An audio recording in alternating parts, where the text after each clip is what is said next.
Hi friends, आप लोग सब कैसे हैं। आशा करता हूँ आप लोग सब अच्छे होंगे। बहुत दूर से हम लोगों का वीडियो नहीं आया है, कुछ टेक्निकल प्रॉब्लम था, लेकिन आज वो सॉल्व हो चुके हैं। आज से रेगुलर वीडियो आएंगे। आज हम लोग पढ़ने वाले हैं 10th क्लास का मैथ। इसका पहला चैप्टर वास्तविक संख्याएं हैं। इसमें हम लोग NCERT और KC दोनों का मिक्स करके पढ़ेंगे, जिससे कि हम लोगों का कोई भी क्वेश्चन नहीं छूटे। हम लोग दोनों एक साथ पढ़ेंगे। एक्सरसाइज 1.1 में NCERT में देखिएगा या KC में, दोनों में पहला क्वेश्चन पहला चैप्टर में एक ही है। इसमें कहता है यूक्लिड विभाजन एल्गोरिथम के प्रयोग से निम्नलिखित का HCF यानी मॉसो ज्ञात करें। HCF क्या होता है?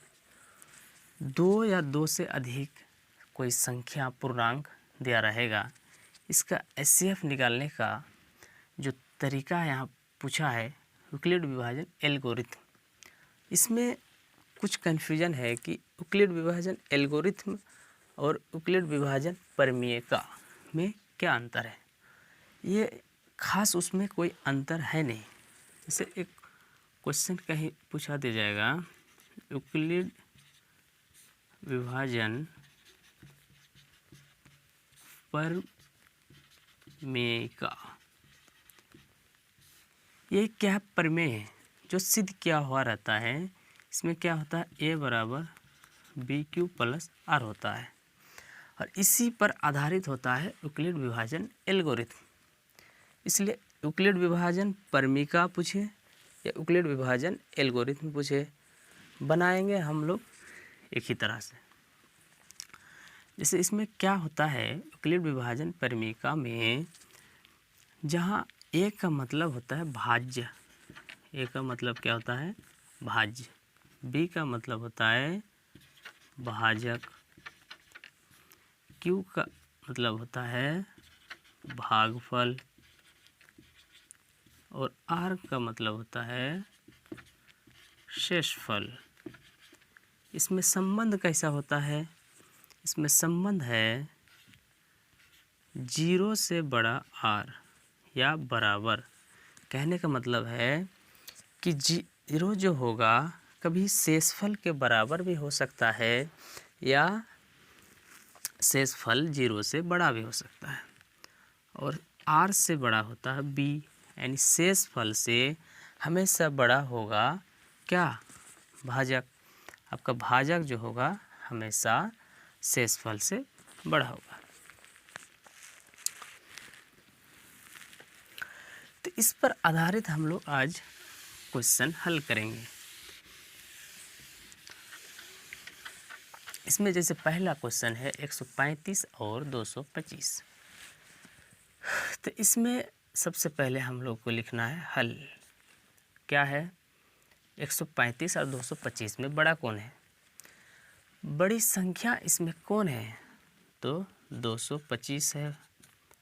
किससे, 135 से बड़ी है। तो इसमें क्या है कि हम किस विधि से बनाना है, यूक्लिड विभाजन एल्गोरिथम। तो यहाँ लिख देना है। तो इसमें A कौन है, B कौन है, इसमें भी समझने की बात है। जो बड़ी संख्या होगा उसको क्या बोलेंगे, A। A बराबर क्या मान लेंगे, 225 और B बराबर 135। यह लिख देने से क्या होगा, हमको समझने में ज़्यादा सुविधा होगा।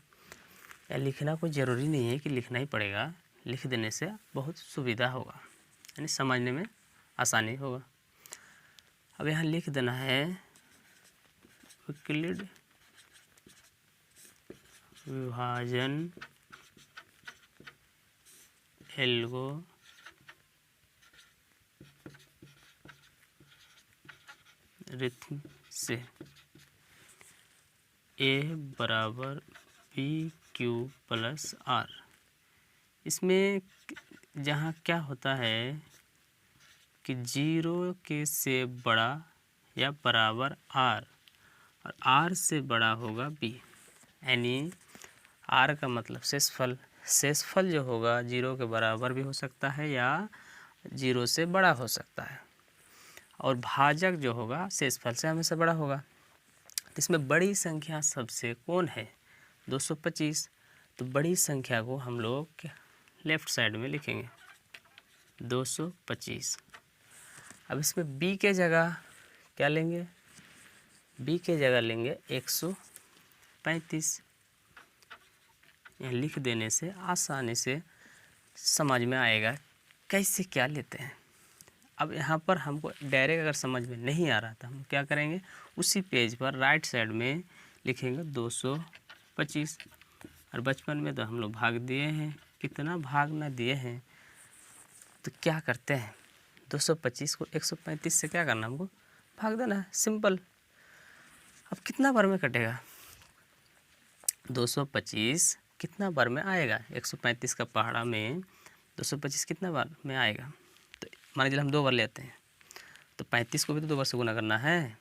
तो 35 दूनी 70 हो जाएगा, 2 एकम 2, तो 200 से 225 से ज़्यादा हो जाता है, तो ये नहीं चलेगा, यानी इससे हमेशा कम लेना पड़ेगा हमको। तो कितना बार कटाएंगे? एक बार में। तो एक बार में कितना हो रहा है? 135, 5 में 5 गया 0, 12 में 3 गया 9, 1 में गया ख़त्म। तो यानी भागफल का जगह कितना आया? 1। भागफल का जगह लिख देंगे क्या? 1। और शेषफल का जगह कितना आया? यानी आर का जगह कितना आया? 90। देखिए अगर शेषफल को आर है, शेषफल मतलब आर, तो इस सूत्र के हिसाब से, इस परिमेय के हिसाब से अगर हम दिमाग लगा के लिख दें कि बी के जगह मतलब भाजक, क्यू के जगह मतलब भागफल जो आया उसको लिख दिए, और शेषफल आर का मतलब शेषफल जो आया उसको लिख दिए। अब क्या करते हैं, जब तक रसगुल्ला ना बन जाए, रसगुल्ला का मतलब जब तक 0 ना बन जाए तब तक हम लोग इसको छोड़ेंगे नहीं। बोले देखो, जब तुम हमको रसगुल्ला दोगे तुम्हारा पीछा छोड़ेंगे, और नहीं दोगे तो तुम्हारा पीछा हम नहीं छोड़ेंगे। तो चलो, कितना चलोगे? रसगुल्ला तो लेकर ही छोड़ेंगे।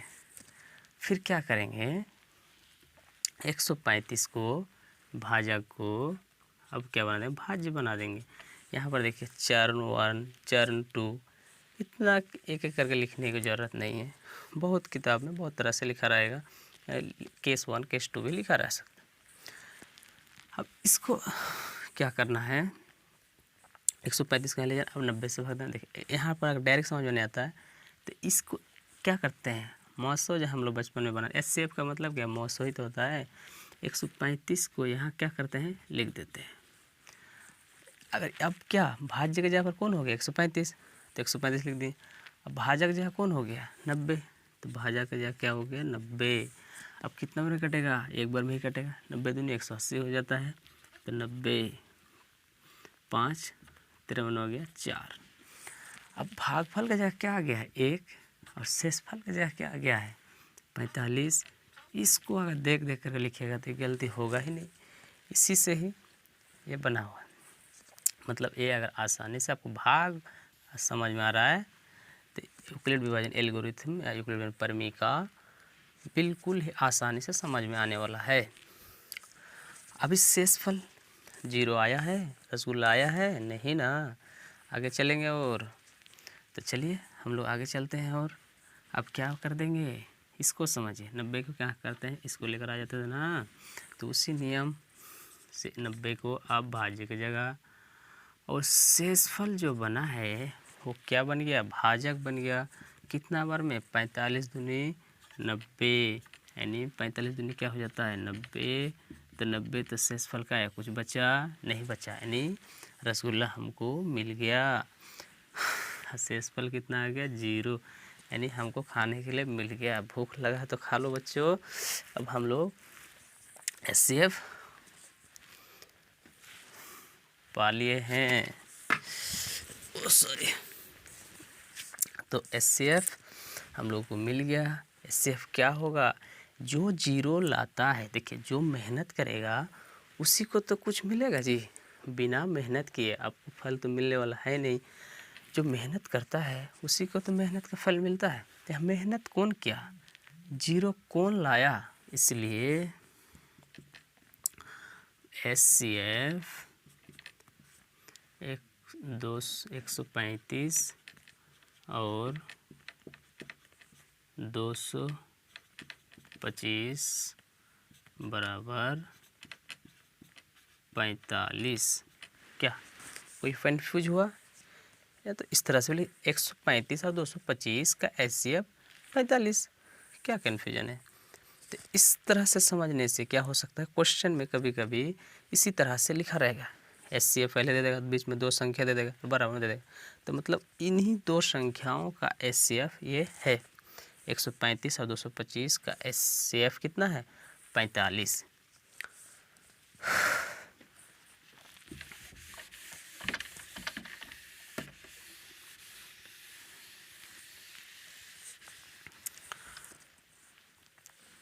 प्रश्न संख्या हम लोग 2 पर आते हैं।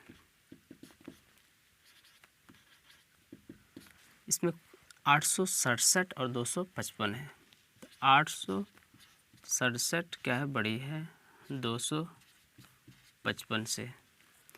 यहाँ A बराबर 867, B बराबर कितना होगा? 255। यहाँ लिख देंगे यूक्लिड विभाजन, यहाँ परेमिका भी लिख सकते हैं, एल्गोरिथम से। बहुत कन्फ्यूजन है, वही समझ रहे हैं यहाँ परमेयिका लिखें या एल्गोरिथम लिखें। क्वेश्चन में परमेयिका यहाँ तो लिखा हुआ नहीं है, एल्गोरिथम है, तो एल्गोरिथम ही लिखिए, सबसे अच्छा है। यहाँ परमेयिका और एल्गोरिथम जो है परमेयिका पर ही आधारित है, यानी परमेयिका सिद्ध किया हुआ है। परमेय A बराबर BQ प्लस R, हाँ 0 से बराबर या बड़ा R बड़ा B। अब A की जगह इस पर क्या लेंगे? 867, B की जगह कितना आ जाएगा? 255।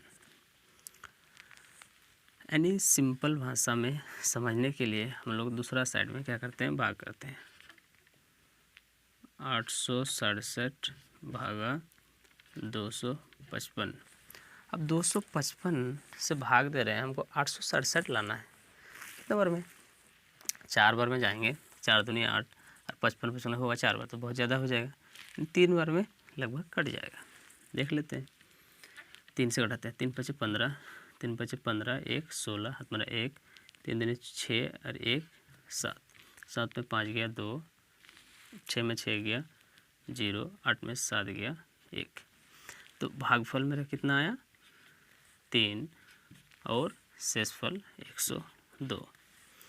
अब भाजक जो है भाज्य की जगह हो जाएगा। अब शेषफल कितना आया है? 102। अब शेषफल से फिर भाग देंगे तो कितना बार में जाएगा? 2 बार में चल जाएगा। 2 दूनी 4, 2 एकम 2, 5 में 4 जाएगा 1 5, तो कितना बार में गया? 2, और शेषफल 51 आया। अब फिर 102 को भाग देंगे, कितना बार में चल जाएगा? 2 बार में, 2 एकम 2, 2 पंचे 10।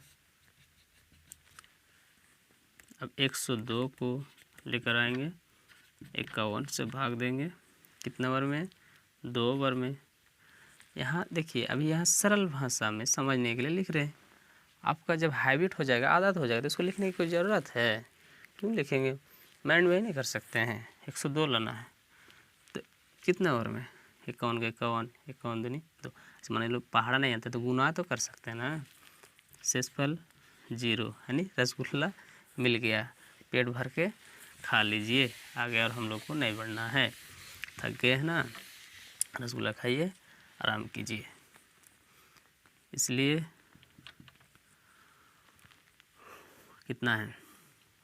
दोनों तरीका सिखाते हैं, 867 और 255 का HCF यानी मास बराबर कितना? 51। इस तरह से भी लिख सकते हैं, कोई दिक्कत।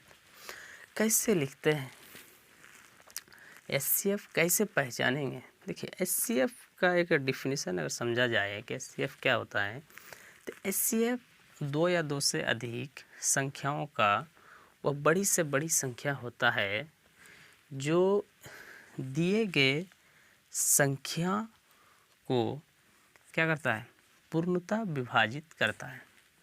कहने का मतलब है एचसीएफ अगर एक समझा जाए कि जैसे माने चलिए 8 है और 10 है। एचसीएफ और एलसीएम में क्या फ़र्क है, इसे सिंपल भाषा में समझा जाए तो 8 और 10 का एचसीएफ निकालेंगे तो कितना आएगा, जैसे इसी तरह से निकाल सकते हैं। तो अभी सिंपल समझाने के लिए बोल रहे हैं, 8 और 10 का हम एचसीएफ निकालें तो आया कितना, 2 आया। तो 2 से 8 को भाग देंगे तो 2 चौके 8, 2 से 10 को भाग देंगे तो 5 10। क्या दोनों से भाग लग रहा है, मतलब दोनों में 2 से भाग लग रहा है। तो एचसीएफ वो बड़ी से बड़ी संख्या, यानी एचसीएफ जो है और 2 से बड़ा नहीं हो सकता है। तो इन दोनों में भाग ले, एचसीएफ वो बड़ी से बड़ी संख्या होती है जो दिए गए संख्या को पूर्णतः विभाजित करता है। यानी जो संख्या दिया रहेगा जैसे 867 और 255, एचसीएफ जो है ये दोनों को विभाजित करेगा। यानी विभाजित मतलब पूरा पूरा भाग लगा देगा। कौन, एचसीएफ, जो एचसीएफ निकलेगा। और एलसीएम जो हम लोग पढ़ेंगे, एलसीएफ दो या दो से अधिक संख्याओं का एलसीएम वह छोटी से छोटी संख्या होती है जो दिए गए संख्या से पूर्णतः विभाजित। मतलब अगर इसे यहाँ एचसीएफ कितना आया था, इसका 2 आया था, कैसे निकाले, तो कोई भी विधि से, अभी ये हम लोग यूक्लिड विभाजन एल्गोरिथम से पढ़ रहे हैं, इसका अभाज्य गुणनखंड भी विधि पढ़ेंगे। जैसे मान के चलिए इसका एलसीएम निकालते हैं, तो एलसीएम अगर निकालते हैं तो इसका आता कितना है, 10 का 10 40। एलसीएम कितना है 40, तो 8 से भी भाग लग जाए, 8 5 40, 10 चौके 40। तो क्या होगा, एलसीएम उधर से संख्या से भाग लगता है और एचसीएफ इधर से भाग लगता है। यानी जो एचसीएफ आएगा वो दिए गए संख्या को पूर्णतः विभाजित करेगा और एलसीएम जो आएगा वो दिए गए संख्या से पूर्णतः विभाजित होगा। ये समझने का चीज़ है, ये ऑब्जेक्टिव में काम आता है। देखिए एचसीएफ हम लोग निकालेंगे, जो ऑब्जेक्टिव का आंसर बनाने के लिए शॉर्टकट और ट्रिक है। हम लोग जो कंपटीशन का जो तैयारी करते हैं, इस तरह से अगर स्टेप बाय स्टेप बनाएंगे तो कितना टाइम लगेगा। डायरेक्ट एचसीएफ और एलसीएम 2 सेकंड में निकालने के लिए भी सिखाएंगे। इसे ऑब्जेक्टिव जो हम लोग हल करेंगे क्वेश्चन, इसमें टाइम नहीं लगे। हम लोग पूरी तरह से पूरा मैथ को एनसीईआरटी केसी सिन्हा दोनों को ख़त्म करेंगे। आप लोगों को कहीं जाने की जाने की ज़रूरत नहीं है और मैथ से डरना ही नहीं है। मैथ से डरने की ज़रूरत नहीं है। अगर हमारे चैनल में आप आ गए हैं, जुड़ गए हैं, आप सब्सक्राइब कर लीजिए और मैथ से डर भगा दीजिए। ये मैथ आपको एक गर्लफ्रेंड की तरह बना देगी। जिस तरह से गर्लफ्रेंड से चिपके रहते हैं, उसको छोड़ने का दिल नहीं करता है, उसी तरह का मैथ को बना देंगे आपको। और मैथ इतना प्यार मोहब्बत आपको देगा, अगर उसको अगर टाइम दीजिएगा तो वो भी आपको इतना प्यार मोहब्बत देगा कि आप उसको भुला नहीं सकते हैं। मैथ बनाने में बहुत मज़ा है। मैथ समझ में जब आ जाएगा, यानी गणित आपको समझ में आ जाएगा, तो आपको इससे कोई जुदा कर ही नहीं सकता है। तो मेहनत कीजिएगा तो आपको सफलता ज़रूर मिलेगा। आप मेहनत कीजिए, सफलता दिलाने का जितना भी आपको मेहनत कराने की ज़रूरत पड़ेगा हम करेंगे, लेकिन आपको मेहनत करना पड़ेगा। आपको रास्ता तो हम बताएंगे, लेकिन मेहनत आपको करना पड़ेगा और उस रास्ते पर चलना पड़ेगा आपको ही। तभी सफलता मिलेगी। तो क्वेश्चन हम लोग आज 1 और 2 किए, उसके बाद 3 नंबर का क्वेश्चन करेंगे। उसके बाद आगे जो क्वेश्चन है, जैसे 3 संख्या दिया रहेगा, 2 संख्या वाला तो लगभग बना ही लीजिएगा, फिर भी इसको बताएंगे। और 3 संख्या वाला को कैसे बनाते हैं। 3 संख्या वाला तो आज तक पूछा नहीं है बोर्ड एग्ज़ाम में, फिर भी अगर पूछ दे तो कैसे बनेंगे उसको हल करेंगे। ये पार्ट 1 है, पार्ट 2 आएगा, यानी पूरी एक तरफ से एकदम पूरा मैथ को ही ख़त्म कर देना है। उसके बाद फिर 1.2, 1.3 इस तरह से हम लोग आगे बढ़ेंगे। तो आज यहीं तक रहने देते हैं, फिर आने वाले पार्ट 2 में मिलते हैं। तो थैंक यू सो मच।